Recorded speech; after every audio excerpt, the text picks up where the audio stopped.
முதலமைச்சர் மு.க. ஸ்டாலின் பிறந்தநாளை முன்னிட்டு சென்னை கிழக்கு மாவட்ட திமுக சார்பில் நாள் ஒன்றுக்கு 1000 பேருக்கு காலை உணவு வழங்கும் அமுதகரங்கள் திட்டம் அறிமுகப்படுத்தப்பட்டது.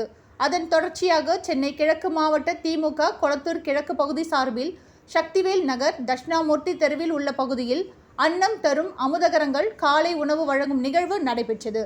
இந்நிகழ்ச்சியில் இந்து சமய அறநிலையத்துறை அமைச்சரும் சென்னை கிழக்கு மாவட்ட செயலாளருமான பி.கே. சேகர்பாபு கலந்து கொண்டு ஏழை எளிய பொதுமக்களுக்கு சிற்றுண்டி வழங்கினார். அதனைத் தொடர்ந்து ஜி.கே.எம். காலனி 27வது தெரு பகுதியில் உள்ள பொதுமக்களுக்கு காலை உணவு வழங்கினார்.